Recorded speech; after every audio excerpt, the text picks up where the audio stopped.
Bien, Andrés Caleca es nuestro primer invitado la tarde de este martes 8 de noviembre. Estamos hablando de participación ciudadana y de escenarios electorales, de lo que viene para 2024, y en ese camino nuestro invitado está haciendo una serie de visitas a algunas entidades del país, hablando precisamente del voto como instrumento de cambio.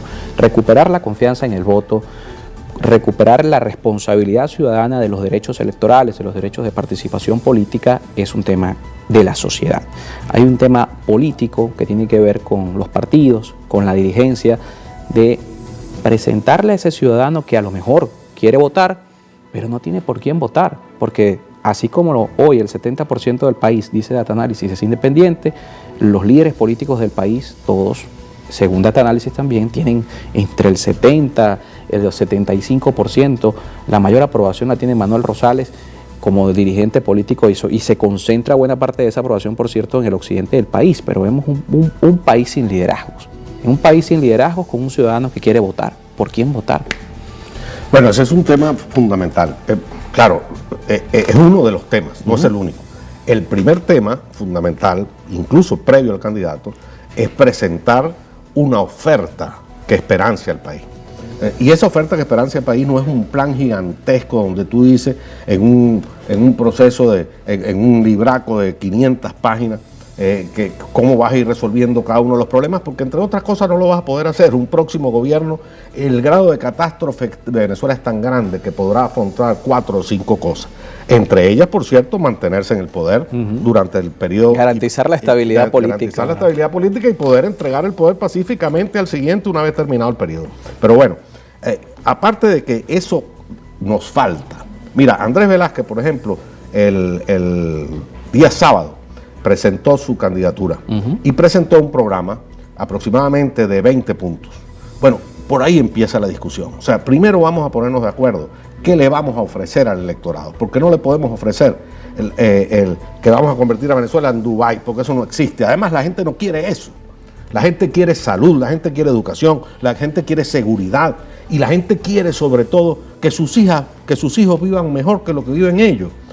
Porque mira, esta es la primera generación, o somos las primeras generaciones en Venezuela en 100 años, cuyos hijos están viviendo peor de lo que vivimos nosotros, y eso no lo acepta un país, eso no lo puede aceptar un país nunca. Entonces, primero, ¿qué salida le proponemos al país desde el punto de vista institucional, desde el punto de vista político? Recuperar la economía, recuperar la dignidad de la persona humana, que la gente no tenga que depender del gobierno y de una bolsa CLAP, sino que tenga trabajo.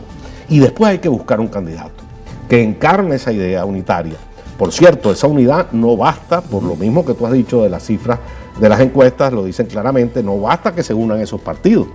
No, claro. Esos partidos en conjunto apenas tienen el apoyo en este momento del 20% del electorado. Es una unidad nacional, mucho más allá de los partidos. Una unidad nacional que la vas a necesitar para ganar las elecciones, para cobrar y sobre todo para gobernar después, si es que la cobra, porque no va a ser fácil, ¿no? Entonces, bueno... va a depender de acuerdos políticos, claro, va a depender y de manejo de una bomba de relojería, que es lo que es este país. Y será peor si los demócratas ganamos las elecciones, porque el chavismo ya sabemos cómo es en la oposición. Es totalmente dañino, una labor de zapa permanente, y ahora llenos de dinero. Imagínate tú, salen millonarísimos del gobierno. Nunca en la historia de Venezuela había habido la corrupción que ha habido en este régimen. Yo pensaba que la persona más corrupta de toda la historia de Venezuela había sido Antonio Guzmán Blanco. Pero ese señor es un niño de pecho al lado de lo que se ha robado esta gente. Bueno, pero no nos desviemos. El tema es que hay que construir una alternativa política de unidad nacional. ¿Quién la encarna? Yo quisiera que fuera un ciudadano muy bueno y muy distinto. Por las razones muy distinto a lo que existe hoy en el tablero. Por las razones que tú acabas de señalar. Pero bueno, lo perfecto es enemigo de lo bueno. Hay distintas maneras de buscar un consenso, un arreglo, un apoyo total. La primera es las primarias. Se está hablando de unas primarias de la oposición, por cierto, muy discutidas. Por supuesto, todas estas cosas son discutidas. Donde hay sectores que han dicho no los han llamado. Que no van a participar, otros que dicen que no los han tomado llamado en cuenta. Hay infinidad de problemas con respecto a que si participa el CNE, no participa el CNE, si votan los venezolanos en el exterior o no votan. No se ha designado una comisión que dirija esas primarias. Me preocupa el tiempo. Pero bueno, las primarias es un mecanismo. Hay muchos otros. Si las primarias por alguna razón, porque el gobierno las aborta, el gobierno ya ha amenazado que va a adelantar las elecciones, antes de las primarias para impedir que se hagan unas primarias de la oposición a las cuales les tiene terror. O porque se abortan las primarias porque implosionan, porque no hay acuerdo entre la oposición. Habrá que buscarlo. Hay otra fórmula. Se puede trabajar con las encuestas, se puede trabajar con un consenso político, que es lo que uno quisiera, que tuviésemos la madurez. Pero ¿y dónde queda el ciudadano? La dirigencia política y la dirigencia gremial, la dirigencia sindical, las ONG, de llegar a un amplio consenso, ¿no? ¿Dónde no queda un consenso ciudadano? entre partidos, sino que puede incluir a esos más allá, sectores. porque Claro, porque ¿dónde queda el ciudadano? Un consenso entonces, de partidos no representa un consenso de la sociedad. Ese es un tema muy grave. Incluso las primarias tienen ese peligro. ¿Cuánta gente votará en las primarias? Porque nosotros fuimos a unas primarias exitosas en el año 2012, donde votaron 3,5 millones de personas. En un contexto totalmente diferente. Y votaron 3,5 millones de personas. La legitimidad que adquirió Capriles, que fue el ganador, fue inmediata. ¿Podremos motivar a 3,5 millones de personas para que participen en unas primarias el año que viene, por ejemplo? Eso está por verse. Todo eso hay que analizarlo. Es una situación difícil, pero nadie ha dicho que sea fácil.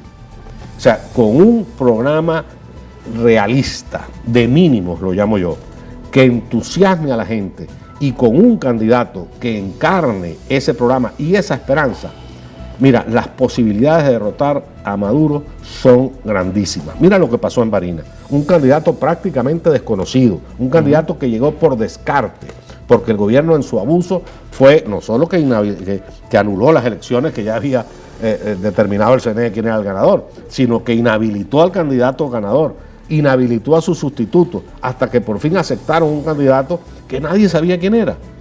Y una victoria que un mes antes había sido de 126 votos se convirtió en una victoria de más de 40,000 votos cuando la gente decidió unirse y decidió votar frente al abuso. Bueno, eso es lo que hay que lograr para el año 2024 o cuando el señor Maduro le dé la gana de hacer las elecciones. ¿Cómo ve Andrés Caleca, hablando de ese escenario de primarias, el tema de la participación del CNE? Porque es uno de los puntos que parece ser una traba, decimos porque hay posiciones encontradas de si puede o no el CNE participar. Mira, todo tiene su pro y su contra, también el tema del CNE.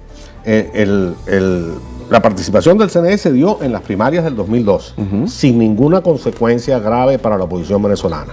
Fue un resultado respetado por todos los factores. Por todos los factores. Se dio un acuerdo entre el CNE y la comisión que organizó esas primarias, mediante el cual los cuadernos de votación no serían utilizados para las elecciones, no serían entregados al CNE. Porque ¿cuál es digamos, la caída o el elemento que hay que cuidarse con el CNE? Que los votantes no sean objeto después de persecución política, como ocurrió con la famosa lista Tascón, claro, de hace muchos años. Que para los que son más jóvenes, porque ya han pasado muchos años, la lista Tascón fue una lista donde se firmó para pedir el referéndum revocatorio del presidente Chávez en ese entonces, y después fue utilizada para despedir a los que firmaron en esa lista de la administración pública, para negarle créditos, para perseguirlos, etcétera, etcétera. Bueno, ese es el temor, que mañana usted vaya a votar en las primarias y entonces el gobierno se quede, este señor es de la oposición, con lo cual le quitamos los servicios, no le pagamos la pensión. Es decir, quién sabe qué barbaridad en el contexto de un gobierno como este puede ocurrir. Bueno, hay que negociar eso con el CNE, esa es la parte débil. ¿Será posible que el CNE participe sin que se quede con la data de los votantes? Eso hay que hablarlo seriamente, hay que empezarlo a discutir seriamente con el CNE, pero si ni siquiera se ha nombrado la comisión de primaria y los partidos no han tomado decisión sobre eso, sino que le han dejado esa decisión a la comisión de primaria, bueno, el tiempo pasa y eso hay que aclararlo, porque si no participa el CNE, entonces surgen otros problemas. Por ejemplo, si no participa el CNE, ¿cuál es el registro electoral? ¿Quiénes son los venezolanos que tienen derecho a votar? Hay que hacer un registro electoral nuevo porque el registro electoral lo da el CNE. Claro. Nada más para ponerte un ejemplo. La logística. ¿Cuáles serán los centros de votación? ¿Cuántos centros de votación en el país puede crear autónomamente la oposición venezolana? En el CNE abre 40,000 centros de votación cuando hay unas elecciones presidenciales. Imagínate que me imagino que para unas primarias no va a ser así, pero podrán abrir 10,000, 13,000 centros. Claro. ¿Podrá la oposición abrir 13,000 mesas electorales? No creo. Al menos un centro por parroquia. Su debilidad organizativa no da para eso. Luego, un tema importantísimo, las votaciones serán manuales o automatizadas. Porque si son automatizadas sin el CNE es imposible, nosotros no tenemos máquinas de votación. Entonces, como te digo, hay pros y contras. El tema es que pasa el tiempo y no se asumen.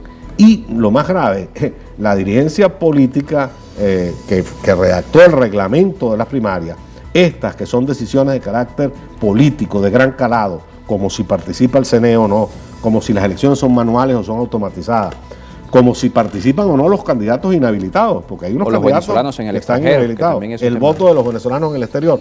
Estas 4 decisiones de gran calado político, los partidos se la han dejado para que la decida la comisión que van a nombrar, que supuestamente son 5 ciudadanos de la sociedad civil. Pobrecitos, ¿cómo le van a dejar esa decisión a ellos? Esas son decisiones políticas que tiene que tomar la dirigencia política antes de afrontar el proceso de primarias, que es un proceso complejo, delicado, saliendo bien y terrible si sale mal. Bien, muchísimas gracias por acompañarnos esta tarde. Andrés Caleca estuvo con nosotros, expresidente del Consejo Nacional Electoral. Hacemos una pausa y al regreso cambiamos de tema. Hilda Rubí estará en estudio con nosotros, coordinadora de salud del partido Un Nuevo Tiempo.